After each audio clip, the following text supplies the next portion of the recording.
샬롬, 사랑하는 이글스필드 가족 여러분, 8월 11일 수요일입니다. 오늘도 선하신 주님의 손길이 여러분 모두와 함께 하시기를 빕니다. 오늘 우리가 함께 나눌 말씀은 이사야 62장 1절에서 12절까지입니다. 제가 말씀을 읽겠습니다. 나는 시온의 의가 빛같이 예루살렘의 구원이 횃불같이 나타나도록 시온을 위하여 잠잠하지 아니하며 예루살렘을 위하여 쉬지 아니할 것인즉 이방 나라들이 네 공의를 뭇 왕이 다 네 영광을 볼 것이요 나는 여호와의 입으로 정하실 새 이름으로 일컬음이 될 것이며 너는 또 여호와의 손에 아름다운 관 네 하나님의 손에 왕관이 될 것이라. 다시는 너를 버림받은 자라 부르지 아니하며 다시는 네 땅을 황무지라 부르지 아니하고 오직 너를 헵시바라 하며 네 땅을 뷸라라 하리니 이는 여호와께서 너를 기뻐하실 것이며 네 땅이 결혼한 것처럼 될 것임이라. 마치 청년이 처녀와 결혼함 같이 내 아들들이 너를 취하겠고 신랑이 신부를 기뻐함 같이 네 하나님이 너를 기뻐하시리라. 예루살렘이여, 내가 너의 성벽 위에 파수꾼을 세우고 그들로 하여금 주야로 계속 잠잠하지 않게 하였느니라. 너희 여호와로 기억하시게 하는 자들아, 너희는 쉬지 말며 또 여호와께서 예루살렘을 세워 세상에서 찬송을 받게 하시기까지 그로 쉬지 못하시게 하라. 여호와께서 그 오른손 그 능력의 팔로 맹세하시되 내가 다시는 내 곡식을 네 원수들에게 양식으로 주지 아니하겠고 네가 수고하여 얻은 포도주를 이방인이 마시지 못하게 할 것인즉 오직 추수한 자가 그것을 먹고 나 여호와를 찬송할 것이요 거둔 자가 그것을 나의 성소들에서 마시리라 하셨느니라. 성문으로 나아가라 나아가라. 백성이 올 길을 닦으라. 큰 길을 수축하고 수축하라. 돌을 제하라. 만민을 위하여 기치를 들라. 여호와께서 땅끝까지 선포하시되 너희는 딸 시온에게 이르라. 보라, 네 구원이 이르렀느니라. 보라, 상급이 그에게 있고 보응이 그 앞에 있느니라 하셨느니라. 사람들이 너를 일컬어 거룩한 백성이라 여호와께서 구속하신 자라 하겠고 또 너를 일컬어 찾은 바 된 자요 버림받지 아니한 성읍이라 하리라. 아멘. 이사야 60장부터 시작된 큰 단락이 오늘 본문에까지 이어져서 하나의 주제를 말하고 있는데 그것은 시온의 영광이라고 할 수 있습니다. 특히 오늘 본문은 결혼 비유를 통해서 신부인 시온의 아름다움을 노래하고 있습니다. 1절에서 5절까지를 한마디로 요약한다면 시온은 하나님이 기뻐하시는 곳이 될 것이라고 말합니다. 하나님은 예루살렘에게 의와 공의를 세우실 것이라고 말씀하시고 예루살렘이 헵시바와 뷸라라는 새 이름으로 불리게 된다고 말씀하시는데 헵시바는 기쁨이라는 뜻이고 뷸라는 결혼이라는 의미를 담고 있는 말입니다.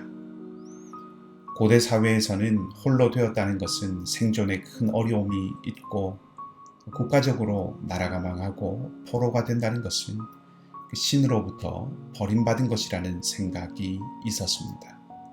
그러니 이 비유는 마치 홀로 된 사람의 처지와 같았던 포로 시절의 어려움이 이제 다 끝나고 새로운 영광의 날이 올 것이라고 말해주고 있는 것입니다. 6절에서 9절까지는 하나님께서 맹세하시고 또 시온을 위해서 파수꾼을 세우신다는 내용이지요. 결혼식 이야기를 조금 더 해보십시다. 결혼식에서 신랑과 신부가 서로 서약을 하지요. 어떤 면에서 하나님의 맹세는 결혼 서약에 비유할 수 있습니다. 하나님은 신부인 예루살렘을 향해서 맹세하십니다. 예루살렘의 파수꾼이 잠자지 않고 지키도록 하시겠다고 하시지요. 그렇게 지키는 이유는 8절에 나옵니다. 여호와께서 그 오른손 그 능력의 팔로 맹세하시되 내가 다시는 네 곡식을 네 원수들에게 양식으로 주지 아니하겠고 네가 수고하여 얻은 포도주를 이방인이 마시지 못하게 할 것인지요. 구절 앞부분을 조금 더 읽어보겠습니다. 오직 추수한 자가 그것을 먹고 수고하고 땀 흘린 열매를 빼앗기지 않도록 추수한 사람이 수확물을 소유할 수 있도록 하시기 위해서 파수꾼이 깨어 지키게 하시겠다는 것입니다. 이스라엘이 이방의 침략을 받지 않고 평온하게 살고 땀 흘린 수고에 합당한 열매를 얻고 누릴 수 있도록 하나님께서 지키시겠다는 말씀이지요. 시온을 향해서 이제 내 기쁨, 내 신부라고 하신 하나님께서 신부에게 내가 당신을 지켜주고 보호해 주겠다고 서약하는 것입니다. 10절에서 12절까지는 그 결혼식의 결과라고 할 수 있습니다. 하나님이 예루살렘과 유다 백성들과 함께 하심으로 열방과 만민이 예루살렘을 인정하게 된다는 것입니다. 12절을 보면 사람들이 유다와 예루살렘을 향해서 거룩한 백성, 여호와께서 구속하신 자, 찾은 바 된 자, 버림받지 아니한 성읍이라고 하게 됩니다. 하나님과 함께하는 사람들, 하나님이 함께하는 성읍이라고 말한다는 것이지요. 그렇게 말할 뿐 아니라 10절을 보면 열방이 경배하기 위해서 하나님 앞으로 옵니다. 백성의 길을 예비하라는 말은 궁극적으로는 열방의 모든 백성들이 하나님의 도성으로 오게 될 길을 예비하라는 뜻입니다. 예루살렘이 온 세상의 구원을 위한 도구로 쓰임받는다는 것을 말하는 것이죠. 물리적인 예루살렘이 아니라 영적으로 하나님의 신부된 이들이 온 세상의 구원을 위해서 쓰임받는다는 뜻입니다. 자, 이것이 본문의 내용입니다. 이제 이 내용을 바탕으로 해서 세 가지만 생각해 보려고 합니다. 먼저 시온의 어두운 과거의 날들이 가고 영광스러운 새날이 오는 것은 하나님께서 함께 하시기 때문입니다. 하나님께서 시온의 잘못을 기억하지 않으시고 그들을 용서하시고 회복의 새날을 주시기로 작정하시고 그리고 그들과 함께 하셨기 때문입니다. 그리고 시온과 유다 백성들을 새로운 이름으로 불러주셨기 때문입니다. 우리의 구원의 진리가 여기에 담겨 있지요. 시온이 하나님의 은혜로 하나님의 신부가 되었듯이 우리도 하나님의 은혜로 주님의 신부가 되었습니다. 하나님은 시온을 하나님의 소중한 존재로 불러주셨듯이 예수 그리스도를 통하여 우리를 하나님의 소중한 자녀로 불러주셨습니다. 우리는 죄인이요 죽음의 종노릇하는 자가 아니라 하나님이 아름답게 성도요 자녀라는 새 이름으로 불러주시는 존재임을 잊지 않아야 합니다. 둘째로 예루살렘을 위해서 하나님께서 쉬지 않으시겠다고 하셨던 것처럼 하나님은 신부된 성도들을 위하여 쉬지 않으십니다.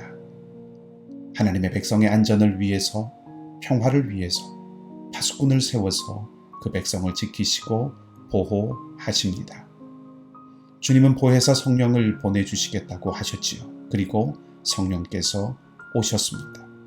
성령은 우리의 연약함을 돕고 우리가 깨어있도록 도우시는 분이십니다. 그리고 말할 수 없는 탄식으로 우리를 위해서 기도하십니다.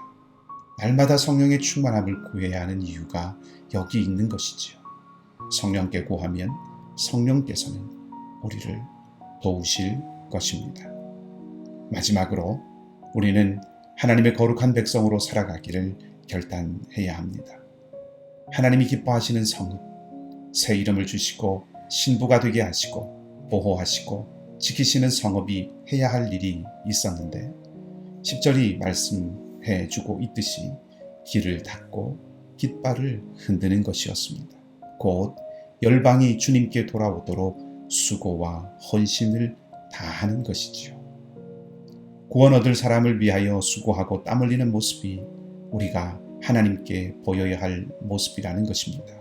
그 수고는 오늘 우리의 삶의 자리에서 하나님이 우리와 함께 하심을 보이며 사는 것입니다. 기회의 문이 열리면 입술로 복음을 증거하는 삶도 그런 삶이고 주님의 마음을 품고 따뜻한 말 한마디를 건네는 것도 그런 삶이며 하나님의 마음으로 참고 인내하며 겸손을 보이는 것도 그런 삶입니다. 혹은 하나님의 마음으로 공평과 정직을 지키는 것도 그런 삶입니다. 그렇게 살아가면 열방이 예루살렘을 향해서 거룩한 백성, 하나님의 구속하신 백성이라고 한 것처럼 세상이 우리를 하나님의 백성으로 부르고 하나님께로 돌아오는 역사가 일어나게 될 것입니다. 오늘 주님께서 주신 은혜의 날입니다. 하나님이 우리를 사랑하는 자녀요 신부로 삼아주시고 기뻐하고 계심을 잊지 마시기 바랍니다. 하나님께서 졸지 않는 파수꾼을 세워주셔서 우리를 지키시고 보호하심을 기억하며 살아가시기 바랍니다. 그리고 세상에 우리는 하나님과 함께하는 사람임을 보이며 살아가야 합니다.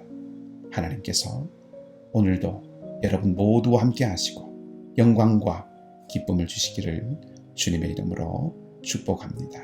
함께 기도하겠습니다. 하나님, 포로되었던 유다 백성들이 이제 하나님의 은혜로 옛 땅으로 돌아와 새 삶을 시작할 때 하나님께서는 놀라운 소망을 주시고 영광스러운 미래를 약속해 주셨습니다.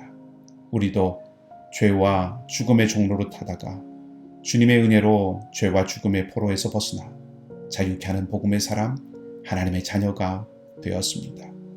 우리의 어떠함을 보신 것이 아니라 하나님의 은혜로 우리를 아름답고 존귀한 하나님의 자녀 삼아 주셨습니다. 감사할 뿐 아니라 하나님이 우리를 소중하고 아름답게 보고 계심을 잊지 않고 살아가게 하여 주시옵소서. 우리를 보호하시고 지키시기를 언약하신 하나님의 은혜를 신뢰하며 날마다 성령을 구하며 성령의 충만함 가운데 살아가게 하여 주시옵소서. 이민의 땅에 살지만 하나님의 백성임을 잊지 않고 하나님의 나라를 위해서 길을 수축하고 깃발을 흔들어 많은 사람들이 주님께로 돌아오게 되는 구원의 통로의 삶이 되게 하여 주시옵소서. 주어진 우리 각자의 삶의 자리에서 그 부르심에 합당하게 살아갈 수 있도록 오늘도 힘을 더하여 주시옵소서. 주님의 은혜가 필요한 많은 자리들이 있습니다. 간절한 기도의 제목에 주님께서 응답하여 주시고 건강과 물질과 미래의 문제로 엎드려 간구하는 성도들의 기도에 선하게 응답하여 주시옵소서. 모든 것을 주님께 맡겨 드리며 좋으신 주님 예수 그리스도의 이름으로 기도하옵나이다. 아멘. 말씀을 기억하고 자유롭게 기도하시기 바라고 오늘도 믿음으로 승리하는 하루가 되시기를 바랍니다.